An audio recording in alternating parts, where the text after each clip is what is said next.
Hey coin collectors, Dan the Collecting Man here. Today I've got probably one of the best bars I've seen, and I feel like I've been saying that a lot more recently with the Royal Mint, and some of the stuff they're absolutely coming out with is absolutely mega. And I think this one is going to be absolutely hot. That's just my personal opinion, but seeing the design and knowing the history behind this one, I think it's going to be pretty cool, and it's got a nice low mintage on it, on top of it, which really adds to the collectability. So I've got a couple of those because I think they're going to be really hot. So as you've seen, and you would have seen in the title, this is the Gothic Crown bar.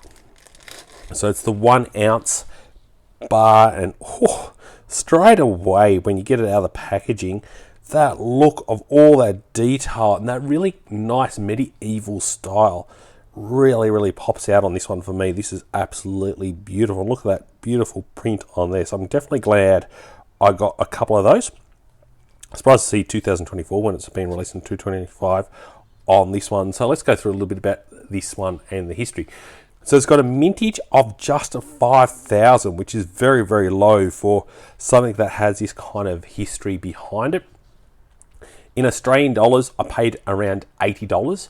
So if we're looking at silver at $60 right now, it's about $20 over the silver value. But when these bars come through in these SA cards, these kind of special plastic wrapping, they do seem to hold a little more premium and collectability to it.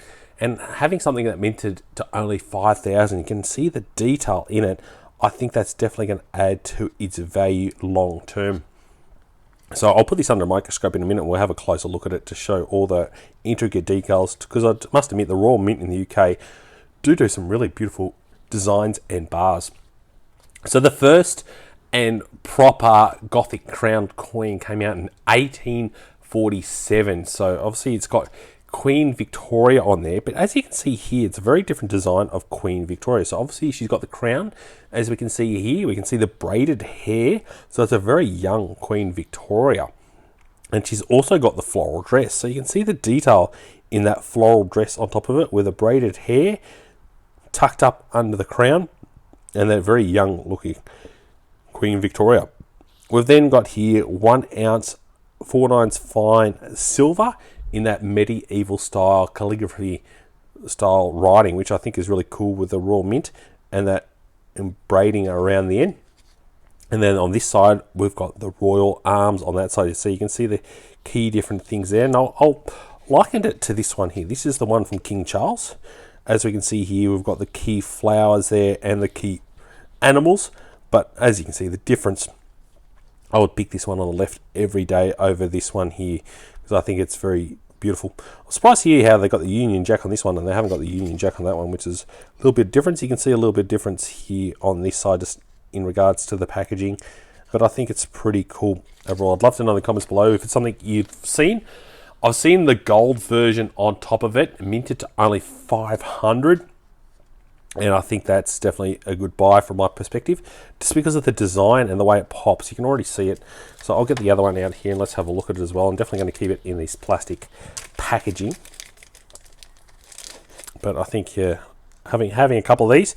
So one I'll probably look to on sell in the future and seeing the premium, but one I think I'm always going to keep because I think this is an absolute unique and beautiful design. And we've also seen this one here out of the Royal Mint this year as well, the Queen's Beast Completer bar with that kind of design as well. So we're definitely starting to see some really good intricate designs coming out of the Royal Mint, but for me this is an absolute banger. So let's put this under the microscope and have a really close look at the design, because it's very hard to show this beautiful detail under camera. As much as you can see it under that beautiful lighting, it comes up really nice. But let's have a look at this and that, and I'd love to know in the description below if you know a little bit more around this beautiful design in there, especially in the middle there. It looks fantastic. All right, so as we can see here, we're up in the corner of the flower.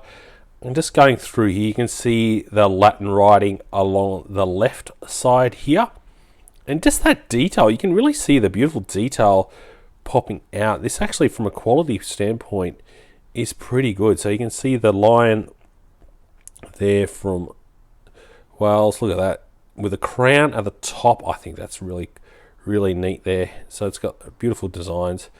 This to me is definitely something that is worth owning and having a couple of versions of it. I would have loved to have enough money to get the gold version. So let's have a look what that says there. It would have been really cool, but I think just getting this one is already cool enough. But just that design work and the frosting on the way it all pops out is really, really cool. It really has that, like I said, that nice Tudor feel. So let's have a look at this side. I might need to change the focus here. Yeah, look at that. So there we can see the Royal Mint emblem at the top with the Royal Mint, and then we go down with the crown.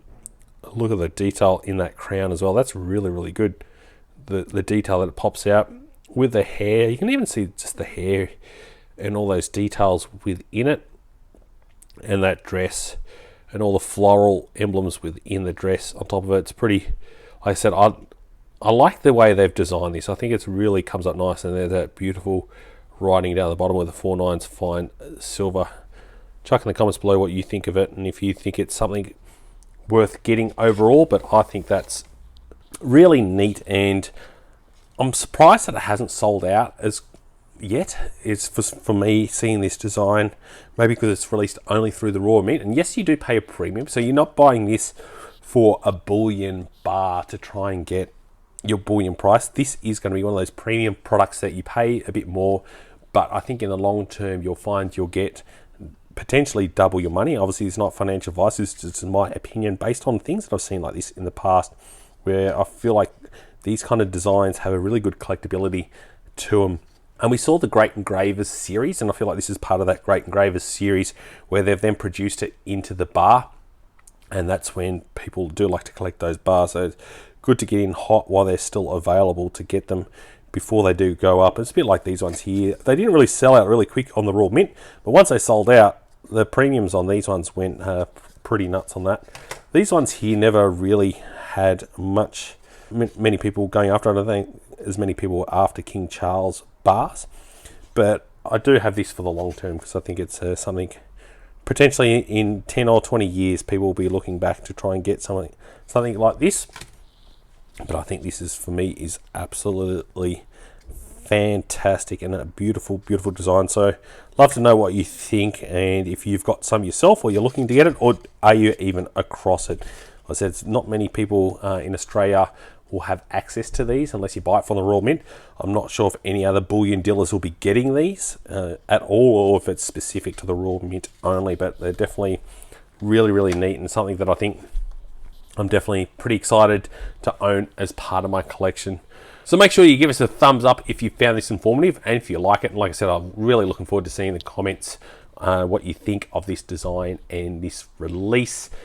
I've got a really good lineup of videos coming up in the next month, so make sure you do subscribe to stay up to date with all things bullion and coin collecting. And I've got a link down below if you want to do a shout out for a coffee, or hit that thanks button down below. And as always, thanks so much for watching and joining the coin collecting community. I'll catch you in my next video. Dan.